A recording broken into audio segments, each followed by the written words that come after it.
사랑이 우리 가운데 충만하기를 소망합니다. 이제 평안으로 인사하겠습니다. 주님의 평안 여러분과 함께. 옆 사람과 인사합니다. 부드럽고 따뜻한 사람이 됩시다.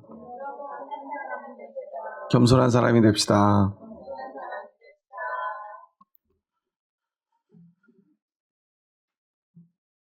네, 어제는 많은 비가 내렸습니다. 장마가 벌써 시작됐나 했는데 아직은 아니라고 하더라고요. 요즘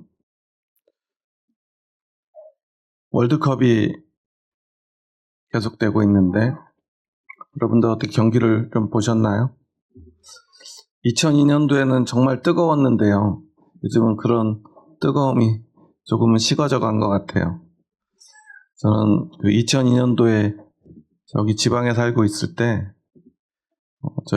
제가 살던 아파트 옆에가 12차선 도로가 있었는데 그 도로를 다 막아놓고요. 대형 스크린을 세워놓고 응원을 하더라고요. 저는 그것도 모르고 집에 있다가 너무 시끄러워가지고 밖을 봤더니 사람들이 엄청 모여있는 거예요. 그래가지고 한 사람하고 나가가지고 같이 막 응원하다가 골을 넣는 장면을 보고 같이 막 다 붙은 게 않고 막 그렇게 펄쩍펄쩍 떴던 게 엊그제 같은데 벌써 20년도 훌쩍 지나버렸습니다. 이번 주엔 참 멕시코와의 경기 결과 때문에 많은 사람들이 안타까워하더라고요. 이상하게 한국은 멕시코만 만나면 한국 축구의 문제점이 고스란히 드러나는 것 같아요. 예전에는 이게 다 백태클 해가지고 퇴장당하면서 역전패를 당하기도 하고요. 아마 제 기억으로는 큰 대회에서 멕시코를 한 번도 못 이겼던 것 같아요. 그거 막 키 크고 잘하는 선수들하고도 안 밀리고 잘하던 한국이 이상하게 멕시코만 만나면 왜 이렇게 힘을 못 쓰는지 모르겠어요. 감독 때문에 응원을 못 하겠다 이런 사람들도 있고요. 또 이번에 또 어떤 선수는 여러 영상 때문에 논란이 되기도 하더라고요. 물론 이제 경기력에도 좀 문제가 있었는데 한 유튜브를 보는데 서영우 선수라는 선수가 손흥민 선수하고 막 이야기하는 장면이 나와요. 야, 너 그렇게 크로스 올리면 어떡해? 네가 그런 식으로 자꾸 하니까 못하겠다고 막 혼을 내요. 그러니까 내가 적당히 올려주면 알아서 골 넣으셔야죠. 그리고 골도 잘 넣던데 그래요. 그러니까 어떤 공격수가 땅에다 머리를 쳐박고 골을 넣니? 제대로 올려줘야지 막 이래요. 그런데 왜 그러세요? 막 웃어요. 그런데 그 영상하고 이번 멕시코전 패배하고 겹치니까 사람들이 어때요? 분노를 하더라고요.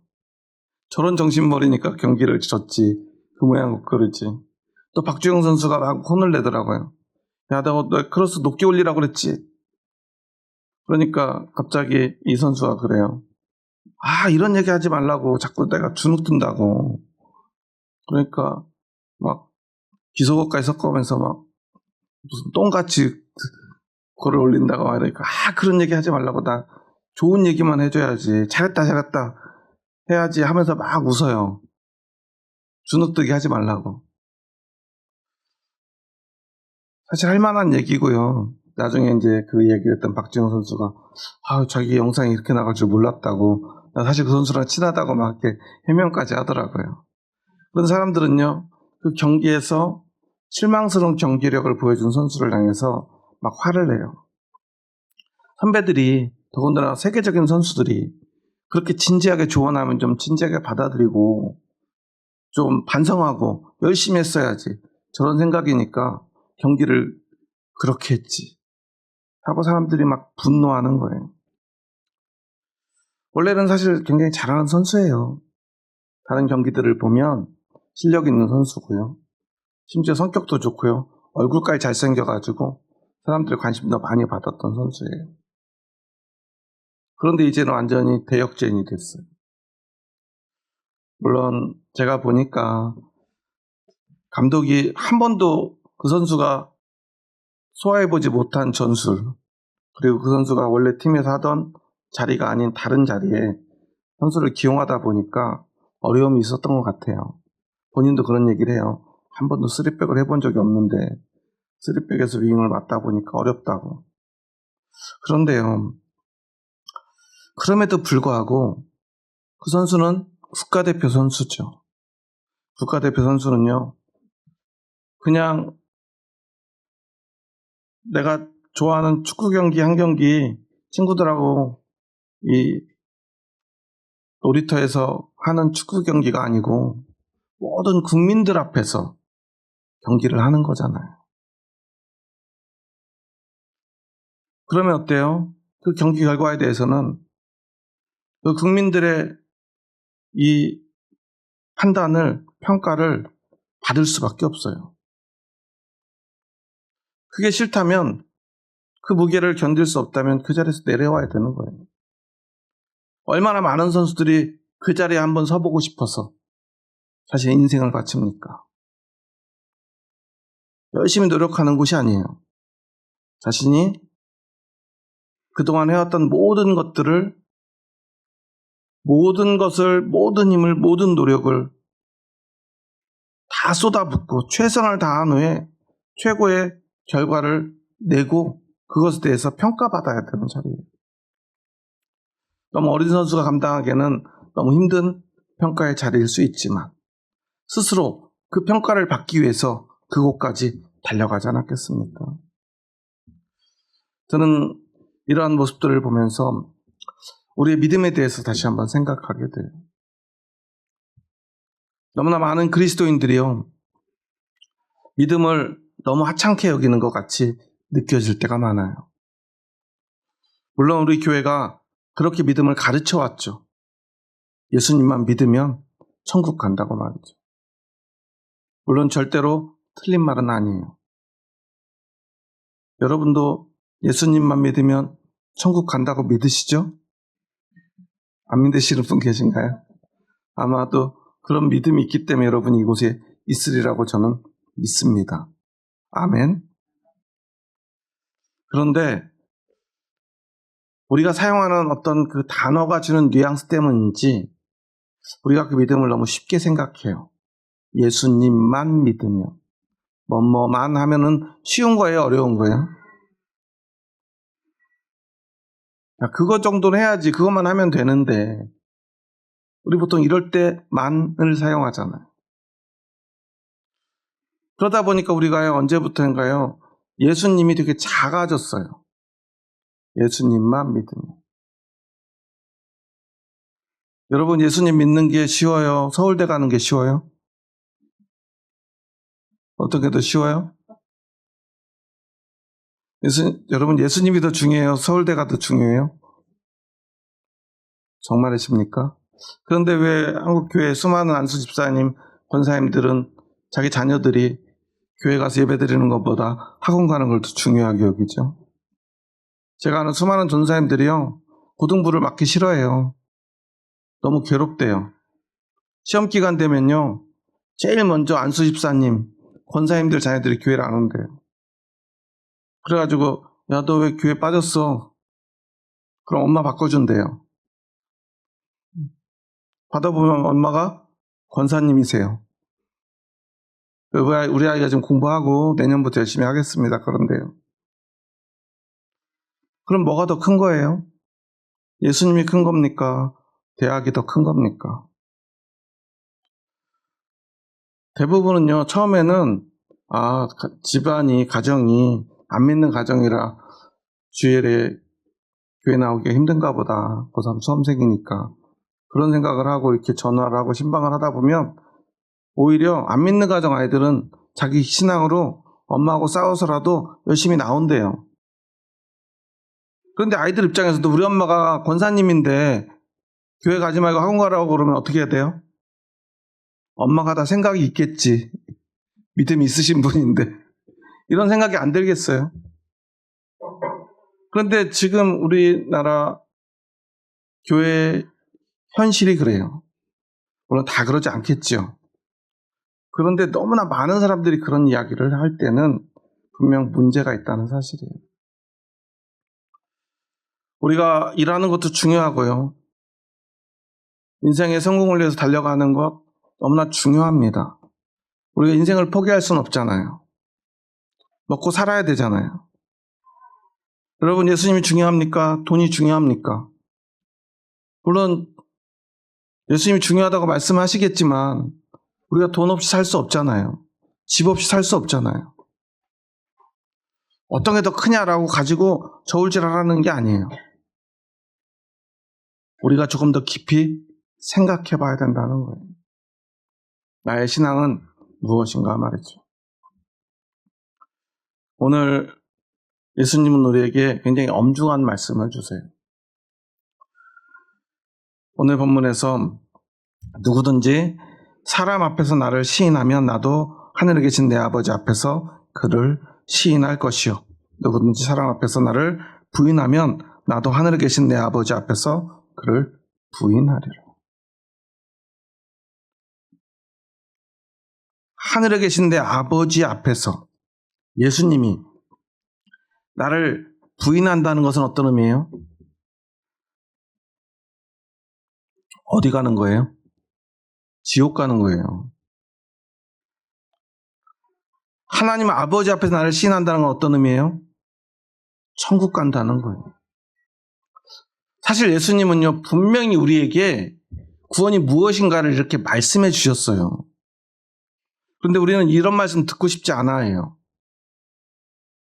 왜냐하면 불편하기 때문이에요. 그리고 우리 삶의 괴리가 자꾸만 찾아오기 때문이에요.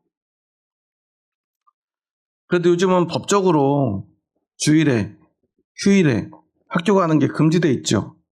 학원도 다 쉬어야 돼요, 원래는. 몰래 하는 분들이 있는지 모르겠지만. 그런데 옛날처럼 그렇게 안 하는 것 같아요. 근데 제가 학교 다닐 때, 고등학교 때는요, 주일날 학교 가는 거 당연했어요. 학교에서 그냥 오라고 했어요. 방학도 없었어요.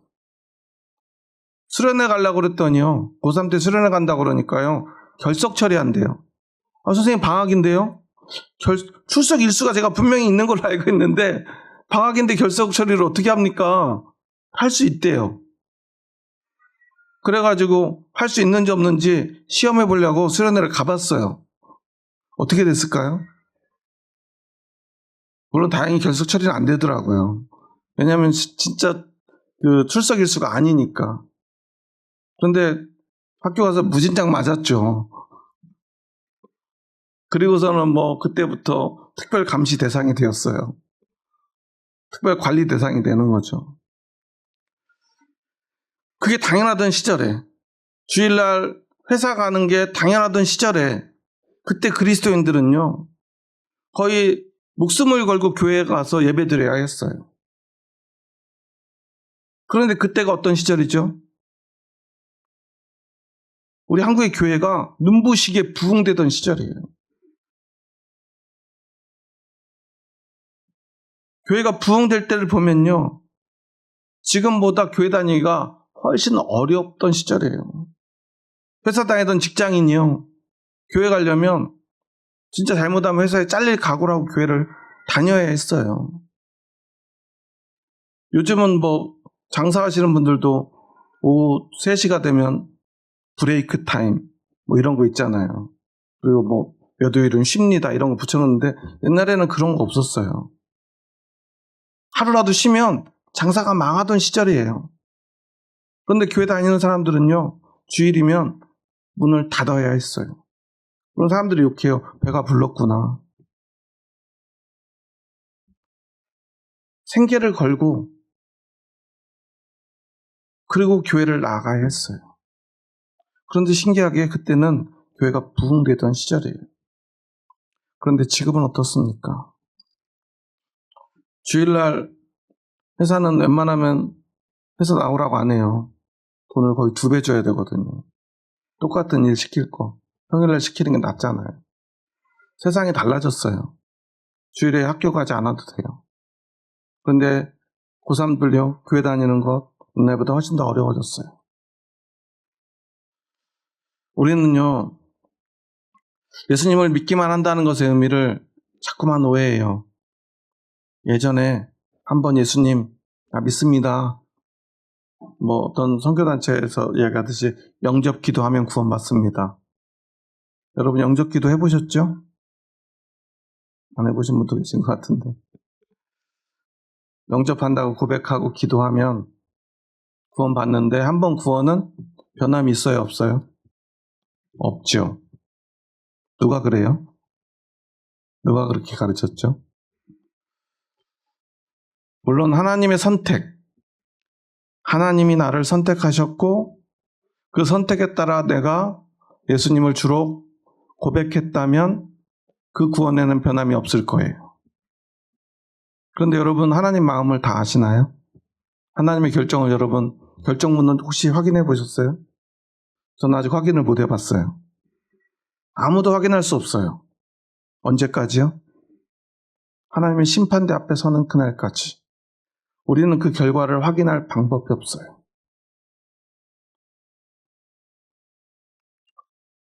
제가 고등학교 때는 학력고사를 봤는데 요즘은 수능을 보고 성적표를 가지고 학교에 제출해서 그걸 가지고 합격 불합격을 하잖아요. 저희 때는 어떻게 될지도 모르고 대학교 그 학과에 가서 시험을 보고 그리고 결과를 기다렸어요. 그러면 내가 아무리 시험을 잘 봐도 시험 발표하는 날까지, 내 이름을 확인하는 날까지는 어때요? 누구나 다 걱정해요. 고등학교 3학년 때 제가 정말 속된 말로 재수없게도 제 짝꿍이 전국 1등이었어요. 그게 얼마나 괴로운 일인지 몰라요. 아무리 노력해도 전국 1등이 있어요. 그럼 내가 굉장히 공부를 못하는 사람처럼 느껴져요. 아무리 노력해도. 전국 1등이잖아요. 그러면 그 친구는 어때야 돼요? 어느 학교, 어떤 과를 써도 합격해야 되잖아요. 그러면 그 친구는 시험 보고 걱정을 했을까요? 안 했을까요? 걱정을 하더라고요. 정말 걱정하더라고요. 심지어는요, 다음날은 울었어요. 시험 망쳤다고. 어떻게 됐을까요? 서울대 자연계 수석. 정말 화나죠. 시험 망쳤다고 울어놓고 서울대 자연계열 수석하면 화나잖아요. 물론 그 친구는 서울대 전체 수석을 하려고 그랬는데 자연계열 수석해가지고 너무 화가 났나 봐요. 그런 그 친구도요, 걱정을 해요. 합격자 발표 나올 때까지. 혹시 자기가 답을 잘못 쓴 건 아닌가? 저는 그 옆에서 저도 걱정했죠. 떨어진 건 아닌가? 답을 밀려 쓴 건 아닌가? 저는 밀렸었어요. 떨어졌어요. 정말 잠이 안 오더라고요. 그 결과를 받아들고 믿기지가 않는 거예요. 점수가 한 50점이 남았는데 불합격 발표를 받고 너무 깜짝 놀랐어요. 근데 어쩔 수가 없어요. 내가 밀렸었는지 잘못 썼는지 뭐와 계산이 잘못됐는지 알 수는 없어요. 그런데 나중에 생각해보니까 밀려 쓴 것 같아요. 마지막 답 하나가 한 칸이 남아 있었거든요. 그래도 그냥 냈어요. 어쩔 수 없으니까. 우리가 결과를 받아들 때까지 알 수 없다는 그 두려움, 이것을 우리는 잊지 말아야 돼요. 그런데 너무나 많은 그리스도인들이요, 마치 자기가 모든 결과를 아는 것처럼 착각해요. 그런데 예수님은요, 분명히 그 제자들에게 말씀하셨어요. 누구든지 사람 앞에서 나를 시인하면 나도 하늘에 계신 내 아버지 앞에서 그를 시인할 것이라고. 그럼 우리의 믿음은 어떤 거예요?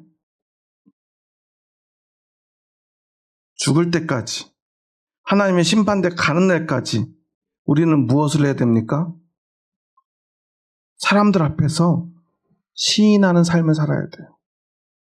근데 이게 무슨 내용인지 우리가 사실 잘 몰라요. 오늘 본문이 사실 이 마태복음 10장의 내용은요, 굉장히 우리가 해석이 어려워요. 앞에서도 보세요. 제자와 선생, 종과 상전, 집 주인과 집 사람들에 대한 이야기를 하면서 바알세불 얘기를 하죠. 24절, 25절을 보면 바알세불은 무슨 뜻이죠? 바알은 주인이라는 뜻이에요. 세불은 귀신이나 파리, 이런 뜻이에요. 예전에 영화 파리대왕 여러분 기억나시나요? 하도 오래된 영화라서 기억 못 하실 텐데, 파리대왕이라고 하는 장편 소설이 있는데 그걸 영화한 내용인데, 이 파리대왕이라는 영화 제목이 바로 이 바알세불이라는 뜻이에요. 성경에서 이 바알세불의 이 단어에서 이제 차용해가지고 영화 제목을 만든 거예요. 그래서 거기서는 이 세불을 귀신이 아닌 파리로 해석을 해서 파리대왕, 파리의 왕 이렇게 번역을 한 거죠. 그래서 어느 한 섬에 추락한 요즘으로 말하면 뭐 육사생도 같은 소년들이에요. 그런데 우연히 불시착을 하고 섬에서 살아남기 위해서 하다 보니까 그들의 리더격인 친구들의 하는 게 마음에 안 들었던지 좀 문제의 학생 몇 명이 갱단처럼 이렇게 사람들을 모아가지고 막 싸우고 사람을 막 죽이기 시작해요. 살아남기 위해서 시작된 생존이 결국은 서로가 서로를 죽이는 끔찍한 결과로 이어져요.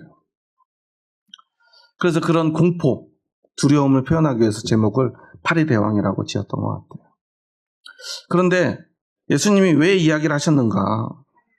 25절을 보면 제자가 그 선생 같고 종이 그 상전 같으면 조카도다. 집주인을 바알세불이라 하였거든 하물며 그 집 사람들이라. 도대체 이걸 어떻게 우리가 해석할지 잘 모르잖아요. 그러니까 이게 계속해서 믿음에 관한 이야기를 하는데요. 너희가 믿음 생활을 하다 보면 여기서 보면 제자와 선생, 종과 상전, 주인과 그 집 사람들, 이게 바로 예수님과 제자들의 관계를 계속 비유적으로 이야기를 하는데 그 집 주인에게, 즉 예수님에게 뭐라고 그랬어요? 12장 24절에 보면 바리새인들이요, 예수님이 귀신을 쫓아내니까 야 바알세불을 힘입어가지고 귀신을 쫓아낸 것이 아니라면 그럴 수가 없다. 그러니까 저 예수는 바알세불의 하수인이다. 아니 그가 바알세불일지도 몰라 라고 말한 거예요. 하나님의 아들한테 바알세불, 귀신의 왕, 귀신의 왕이 누구죠? 사탄이라고 말한 거잖아요. 야 나한테 사탄이라고 말하는 사람들이 너희한테 오죽하겠니? 이런 뜻이에요. 그러니까 예수 믿고 우리가 예수님을 전하면 사람들이 우리한테 뭐라고 한다는 거예요? 사탄이라고 한다는 거예요. 야 쟤네들 사탄이야. 귀신의 왕을 섬기는 자들이야. 귀신 들린 자들이야. 그러면서 그 제자들을 공격할 거라는 거예요. 더군다나 그들은 유대인이잖아요. 그게 얼마나 치욕스러운 말입니까? 오죽하면 예수님이 그렇게 말하는 바리새인들한테 뭐라고 그래요? 여러분 뭐라고 그래요? 우리가 하는 욕하고 비슷한 욕을 하잖아요. 뭐라고 그러죠? 잊어버리셨나요? 그들에게는 그 뱀이 사탄을 상징해요. 귀신을 상징해요. 그러니까 그들도 예수님한테 뭐라 해요? 바알세불이라고 그러고, 예수님은 그들에게 뭐라고 그래요? 독사의 자식이라고 그래요. 그렇죠? 참 이상한 일이죠. 그런 일이 세상에서 벌어질 거라는 거예요. 그런데 26절 말씀 함께 읽겠습니다. 26절입니다. 그런즉 그들을 두려워하지 말라. 감추인 것이 드러나지 않을 것이 없고 숨은 것이 알려지지 않을 것이 없느니라. 믿음이라는 것은 그래서 너희들을, 심지어 나까지도 바알세불이라고 하는 그들을 너희는 두려워하지 말라는 거예요. 그러면서 뭐라고 그러냐면 감추인 것이 드러나지 않을 것이 없고 숨은 것이 알려지지 않을 것이 없고, 27절에 보면 내가 너희에게 어두운 데서 이르는 것을 광명한 데서 말하며 너희가 귓속말로 듣는 것을 집 위에서 전파하라. 이게 무슨 말인지 사실 이것만 보면은 우리가 몰라요. 24절 5절도 무슨 말인지 잘 모르는데 27절 8절도 26절 7절도 사실은 이것만 보면 사실 무슨 의미인지 잘 모르잖아요. 지금 제자들에게 예수님이 아주 개인적으로 은밀하게 복음을, 하나님의 뜻을 가르쳐줘요. 그리고 문제는 제자들도 예수님이 어떻게 될지 몰라요. 이때 예수님이 십자가에 달려 죽으실 걸 아는 제자가 한 명이라도 있었을까요? 예수님이 십자가에 달려 죽으셔야 자신들이 구원받는다는 사실을 알았을까요? 몰랐어요. 심지어 예수님이 내가 죽어야 하겠고 사흘 만에 살아나리라. 도대체 무슨 소리 하시는 거야? 제자들이요, 그냥 듣긴 듣지만 도대체 무슨 잠꼬대 하시나? 그냥 듣고 지나쳤던 말들이에요. 근데 너희는 지금 잘 몰라. 그리고 우리가 지금 아무도 없는 곳에서 어두운 곳에서 우리가 말하는 것 같지만 너희가 나중에는 빛 가운데로 나가서 사람들에게 나가서 너희가 지붕에 올라가서 이것을 전하게 될 거야.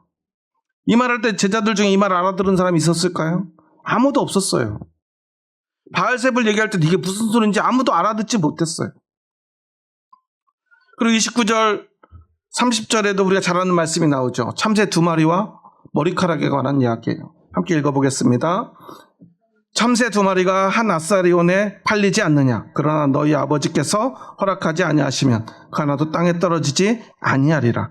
너희에게는 머리털까지 다 세신 바 되었나니. 그리고 31절에 이렇게 말해요. 두려워하지 말라. 너희는 뭐보다 귀해요? 할렐루야. 여러분 참새보다 귀하십니다. 기쁘십니까? 참새는요 얼마에 팔렸다고요? 한 아사리온이 얼마나 될까요? 한 아사리온은 한 데나리온의 16분의 1이에요.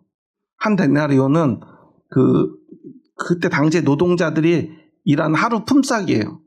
요즘은 하루 일당이 얼마쯤 되죠? 많이 올랐죠.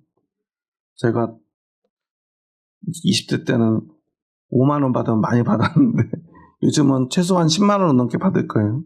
10만 원이라고 한다면 한 아사리온은 얼마냐면 한 6,200원쯤 돼요. 그 참새 한 마리도 어떻게 한다고요?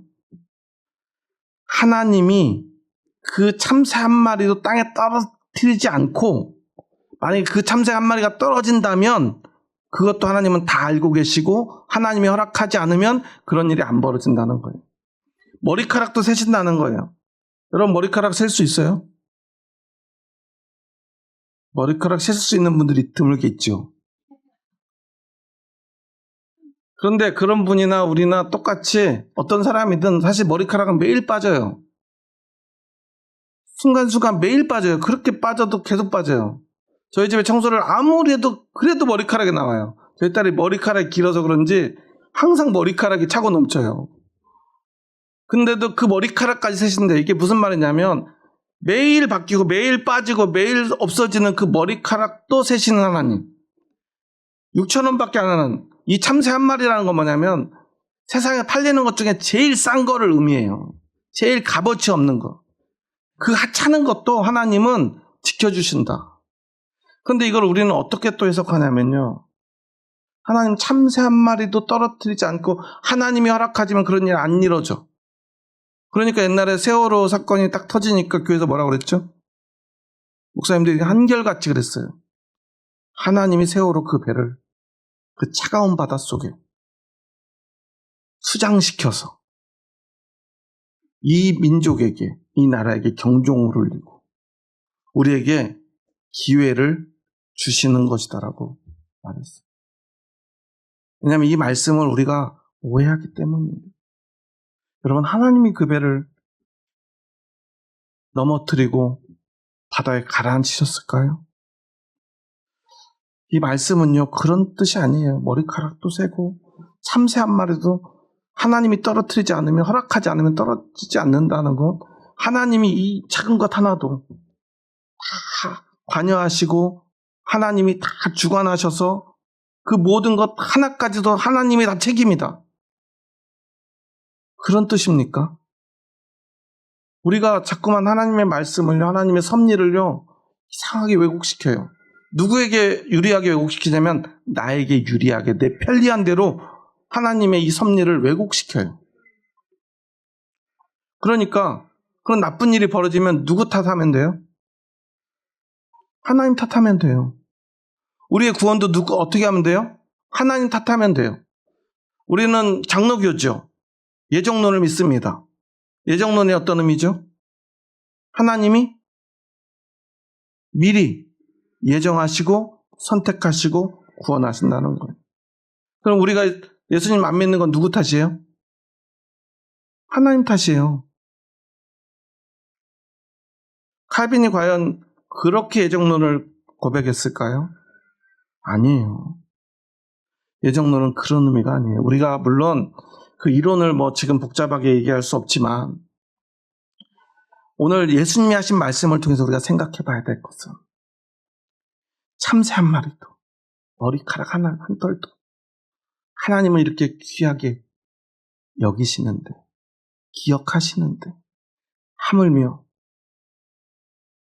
나를 위해서 그리고 앞으로 너희가 지금은 잘 모르지만 이 복음을 위해서 하나님의 나라를 위해서 너희가 목숨까지 바칠 텐데 하나님 너희를 안 지켜주시겠니?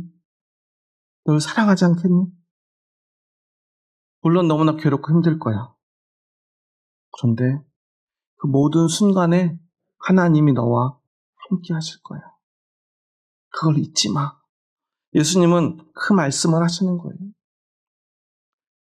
그런데요, 세상 믿지 않는 사람들이요, 예전에 세월호 사건 같은 그런 가슴 아픈 일이 벌어졌을 때 교회를 향해서 원망하고 하나님을 비난하면서 하나님이 살아계신다면 어떻게 이런 일이 벌어지느냐. 하나님은요, 분명히 천지를 창조하시고 우리와 약속하셨어요. 아담과 하와와 하나님은 계약을 하셨어요. 선악과를 따먹을 자유를, 따먹지 않을 자유를 우리에게 주셨어요. 우리가 선택하고 살아갈 수 있도록 하나님처럼 세상을 정복하고 다스릴 수 있도록 그리고 그것에 대한 책임을 지도록 따먹는 날에는 정녕 죽으리라.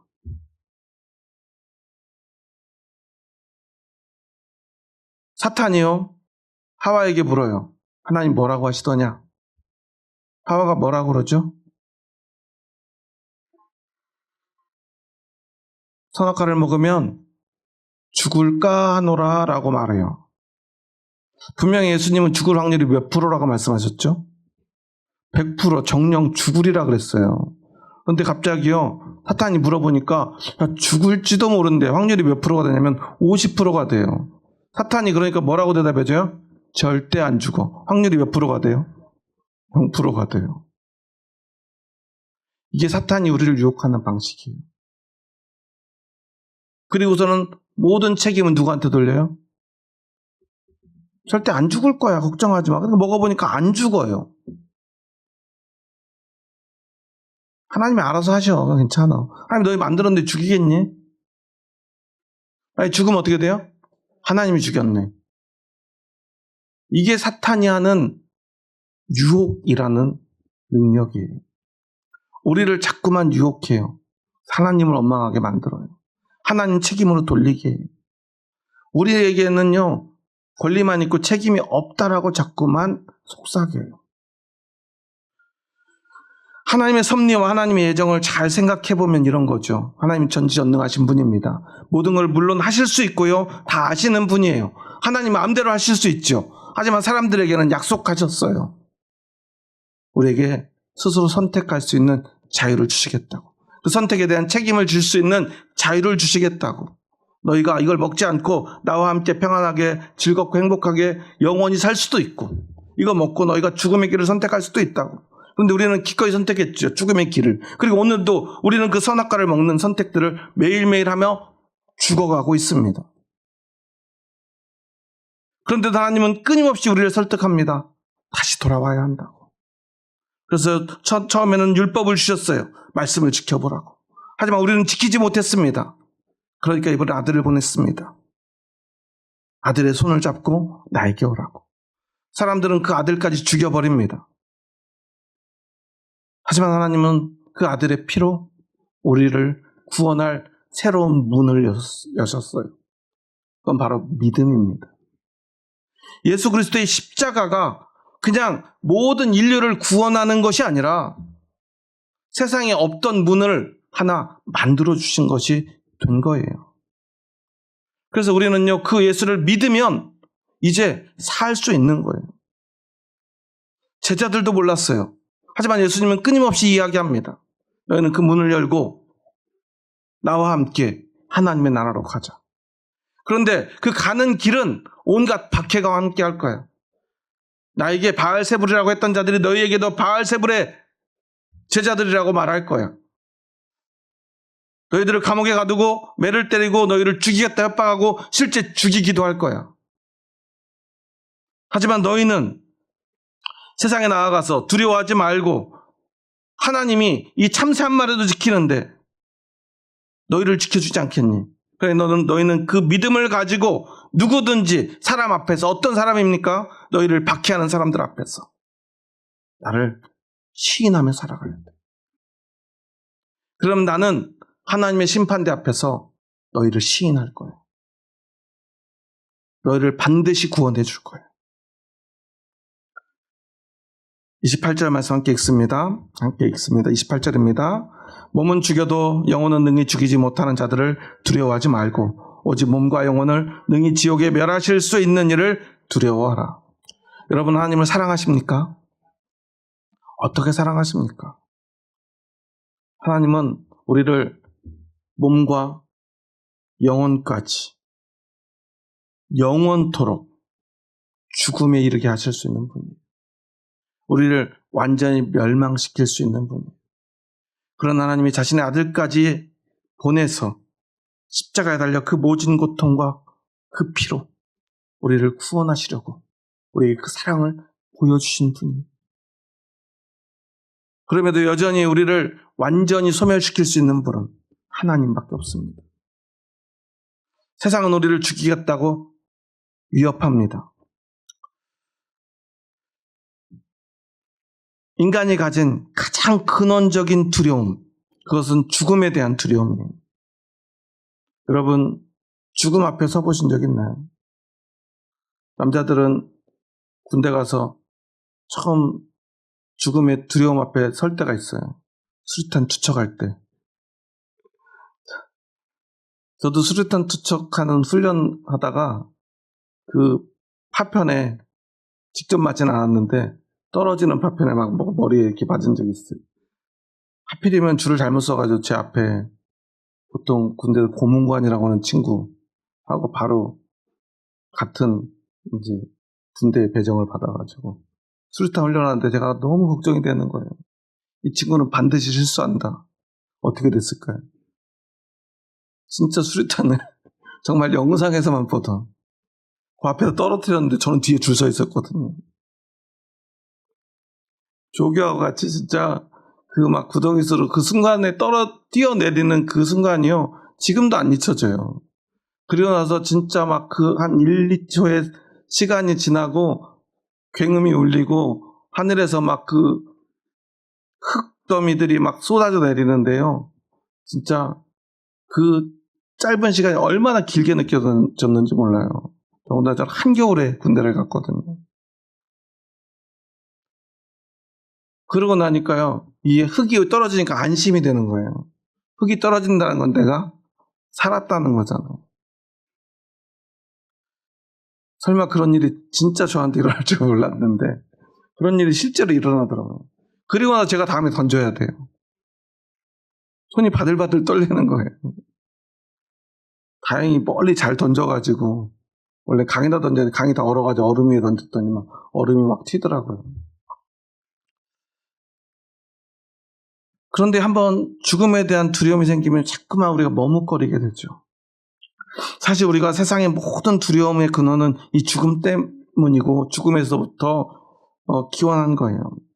그런데 사람들은요, 그 두려움이 너무 크다 보니까 사람들이 자꾸만 망가지니까 어떤 상담 심리사는 이런 말 하더라고요. 가장 두려운 것은 진짜 두려움이 아니라 두려워하는 마음이다. 두려움은 어떤 대상에서 오는 것이 아니라 내 마음에서부터 나오는 것이다. 오은영 씨는 그런 얘기도 해요. 어떤 일이 일어날까 봐 걱정하는데 살아가면서 일어나는 일들은 우리 힘으로 어떻게 할 수 없는 일들이다.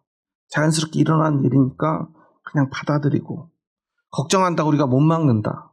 대신 일어나면 그때 도움도 받고 대응하고 타당하게 해결하면 된다. 물론요, 우리가 생각하는 아주 작은 두려움들은 그렇게 해결하면 돼요. 하지만 두려움은 단지 허상은 아니에요. 진짜 죽음은 언제나 우리 곁에 있어요. 불필요한 일상의 두려움은 허상일지 모르지만 가장 근원적인 두려움, 그 죽음에 대한 두려움은 언제나 우리와 함께하죠. 그래서 우리에게 두려움은 떼놓을 수가 없는 가장 두려운 근원적인 문제예요. 우리가 왜 돈을 버는가? 죽음에 대한 두려움 때문입니다. 우리가 왜 무언가에 자꾸만 중독되고 무언가를 열심히 하는가?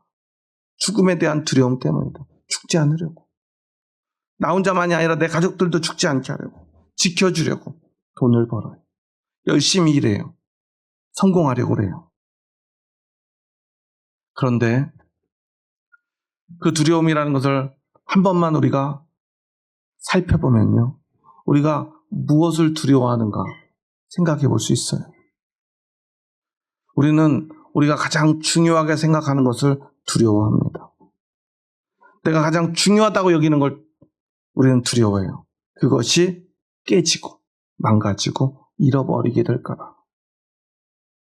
죽지 않으려고 돈을 벌어요. 그러다 보면 돈이 제일 중요해져요. 돈을 벌기 위해 우리 인생을 송두리째 바칩니다. 그 사람에게 가장 두려운 건 뭘까요? 돈을 잃어버리는 거예요. 그 사람은 늘 돈의 심판대 앞에 서서 하루하루를 살아가는 거예요. 성공을 향해 달려간 사람이 있습니다. 앞에서도 이야기한 월드컵에 출전한 선수들 성공하고 싶겠죠. 저도 이번에 좋은 성적을 거뒀으면 좋겠어요. 그런데 결과는 기다려봐야겠죠. 만약 예선을 통과하지 못한다면 많은 비난에 직면하게 될 거예요. 성공적으로 본선에 가고 본선에서 좋은 성적을 낸다면 그들은 성공적인 축구선수로서의 삶이 펼쳐질 거예요. 그렇기 때문에 그 경기를 앞둔 선수들은요, 너무나 막 기대도 되지만 너무나 두려울 거예요. 혹시 실패할까봐. 왜? 내 인생이 걸려 있으니까. 결국 우리는요, 무엇을 두려워하는가? 내가 가장 중요하게 생각하는 것을 두려워합니다. 제가 다니던 고등학교는 굉장히 공부 잘하는 친구들이 많았어요. 아까도 말한 대로 전국 1등 하던 친구가 제 짝이었을 만큼 공부 잘하는 친구들이 많았어요. 그런데 신기하게도요, 일진도 많았어요. 매일같이 전쟁터였어요. 매일 싸워요. 저희 학교가 태권도가 뭘로 지정된 그런 학교여가지고 학교를 졸업하기 전에 무조건 태권도 1단 내지 2단을 따던 학교예요. 태권도 수업이 따로 있었어요. 태권도 수업하다 보면 겨루기도 하고 막 그래요. 제가 하필 잘못 걸려가지고 일진하고 태권도 겨루기를 했다가 이기는 바람에 그때부터 1년 동안 얼마나 괴롭힘을 당했는지 몰라요. 저는 중학교 때부터 운동을 했었기 때문에 한 번도 태권도를 안 해본 친구랑 겨루기라니까 제가 당연히 이기죠. 싸움이 아니니까요. 그런데 하필이면 저한테 한 대 맞은 일진이 자존심이 상해가지고 그때부터 저를 괴롭히는 거예요. 그래가지고 이걸 어떻게 해결할까. 결국 해결이 됐어요. 어떻게 해결이 됐을까요? 무슨 일로 다툼이 생겨서 그 친구가 저를 한 대 때리길래 한 대 맞았어요. 정말 때리는 순간에 있는 힘을 다해서 제가 날아갔어요. 하나도 안 아팠어요, 사실은. 왜냐면 맞기 전에 벌써 날아갔기 때문에. 그러고선 쓰러진 채 못 일어났어요. 그러니까 누가 졌어요? 제가 졌잖아요. 그 친구가 이겼잖아요. 그 친구는 이제 의기양양해서 더 이상 저를 안 괴롭혔더라고요. 그때 제가 깨달은 게 있어요. 다행히 저희 학교 일진들은 공부 열심히 하는 친구들을 안 괴롭혔어요. 근데 그 친구들이 괴롭히는 친구들이 있어요. 싸움 좀 하는 친구들은 다 괴롭혔어요. 왜냐하면 그 일진 친구들에게 중요한 건 뭐예요? 싸움에서 이기는 거예요. 자기들이 힘을 자랑하는 거예요. 그런데 싸움에 관심 없는 친구들에게 싸움은 어때요? 싸움에서 이기는 건 중요하지 않아요. 저도 마찬가지. 제가 싸움에서 그 친구들이 이기고 싶은 마음이 하나도 없어요. 싸움도 못했고. 그런데 우연히 제가 마치 싸움에서 이긴 사람이 되니까 어때요? 인생이 괴로워졌어요. 근데 지고 나니까 어때요? 너무 편안해졌어요. 근데 그 친구는 저한테 겨루기로 진 날부터 지옥이었을 거예요.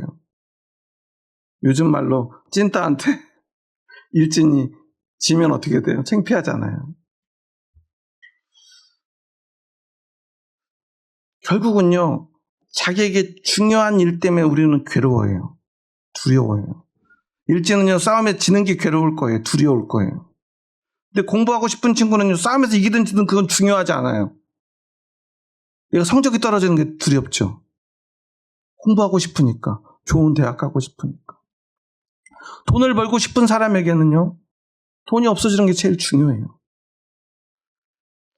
오늘 예수님은요, 우리에게 하나님 앞에서, 아버지 앞에서라는 말을 강조합니다. 왜 그래요?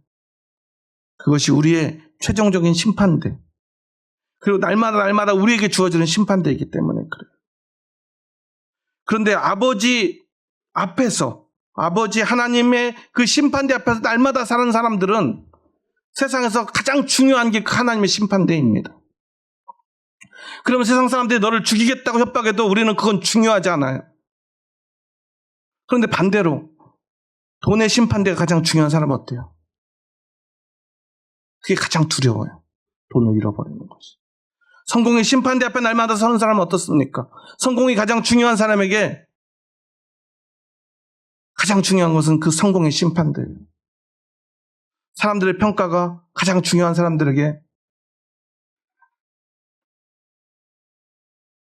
가장 중요한 것은 그 평가의 심판대입니다. 우리는 결국 어떤 심판대 앞에서 오늘을 살아가는가? 이것으로 인해 우리의 믿음이, 우리의 인생이 결정되는 것입니다. 여러분 오늘 어떤 심판대 앞에서 살아가고 있습니까?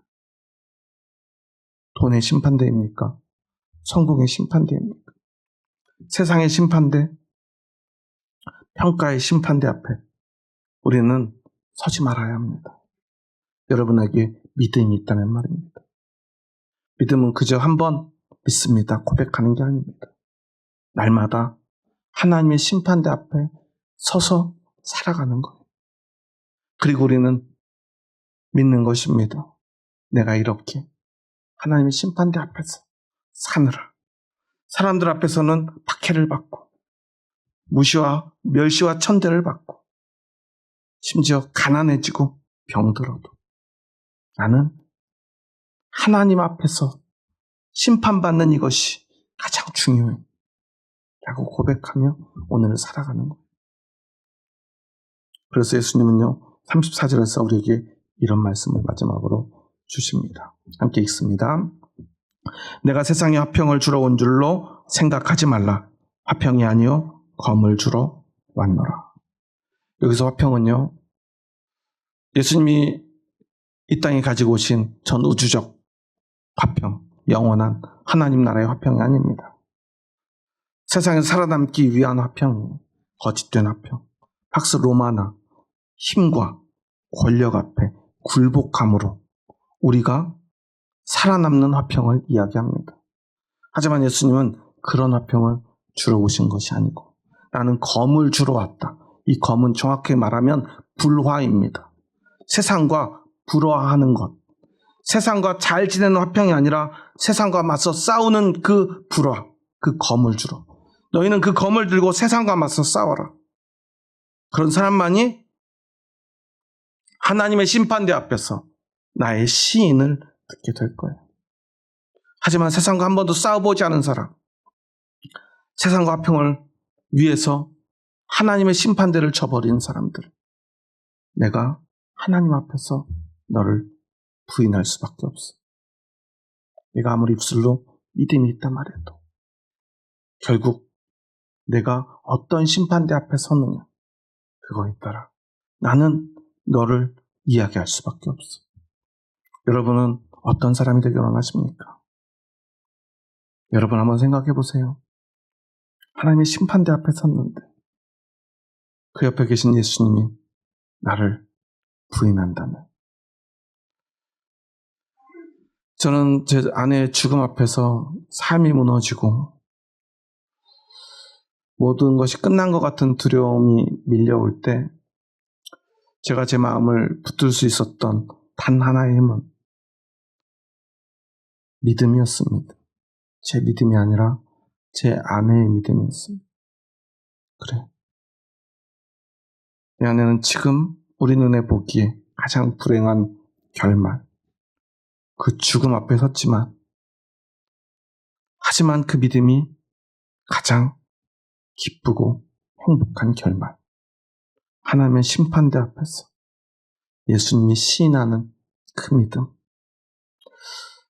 세상에 가장 두려운 것보다 더 두려운 하나님이지만 그 하나님이 용서하시고 구원하시고 기뻐 받으시는 그 영원한 생명 가운데로 나아갈 것을 믿었기에 저는요, 그 죽음의 권세와 두려움 앞에서 견뎌낼 수 있었습니다. 언젠가 우리에게 누군가에게라도 반드시 그 죽음 앞에 서야 되는 순간이 찾아옵니다. 그때 우리는 깨닫게 됩니다. 나에게 진짜 중요한 것이 무엇인가를 말입니다. 여러분, 그날을 생각하며 오늘 세상의 심판대가 아닌 하나님의 심판대 앞에서는 저와 여러분 되기를 주님의 이름으로 축원합니다. 우리 마지막으로 한번 이렇게 인사하고 오늘 말씀을 마치겠습니다. 함께 옆 사람 보면서 이렇게 고백하겠습니다. 하나님의 심판대 앞에 섭시다. 돈 앞에 서지 맙시다. 성공 앞에서 살지 맙시다. 오직 하나님 앞에서 삽시다. 예수님이 우리를 시인해 주실 것입니다. 여러분 이것을 믿으십니까? 우리가 부족해도 아파도 힘들어도 예수님이 여러분을 보고 계십니다. 여러분을 구원하시기 위해, 사랑하시기 위해, 그리고 여러분을 시인하시기 위해. 잘하지 못해도 괜찮습니다. 하지만 날마다 하나님의 심판대를 기억하며 사시기 바랍니다. 그 길은 힘들지도 모릅니다. 하지만 우리가 손잡고 함께 간다면 반드시 마지막까지 하나님의 심판대 앞에 설 수 있을 것입니다. 그 형제 자매들에게 우리 사랑한다고 고백합니다. 주의 사랑으로 사랑합니다. 우리 끝까지 사랑합시다. 기도하겠습니다. 하나님 감사합니다. 저희 부족하고 연약한 자들 사랑하셔서 저희들을 하나님의 심판대 앞에 담대히 설 수 있는 믿음을 허락하여 주시니 감사합니다. 때로는 그 믿음이 무엇인지 혼란스러울 때도 있습니다. 너무나 연약하여 그 믿음이 흐릿하여질 때도 있었습니다. 하지만 그 모든 순간 예수님이 우리와 함께 하셨고 우리의 손을 잡아주신 줄 믿습니다. 그리고 오늘 우리는 세상의 어떤 박해 앞에서도 세상의 어떤 두려움 앞에서도 넘어지지 않고 오직 하나님의 심판대 앞에 서 있음을 고백합니다. 우리에게 두려운 것은 오직 하나, 하나님의 심판대임을 고백합니다. 하나님이 나에게 가장 중요하기 때문입니다. 그것이 믿음임을 오늘 예수님은 우리에게 가르쳐 주셨습니다. 이제 더 이상 돈을 두려워하지 않고 세상의 성공을 두려워하지 않고 세상 사람들의 판단을, 평가를 두려워하지 않고 오직 하나님의 심판대만을 두려워하며 살아가는 저희들 되게 하여 주시옵소서. 예수님의 이름으로 기도합니다. 아멘.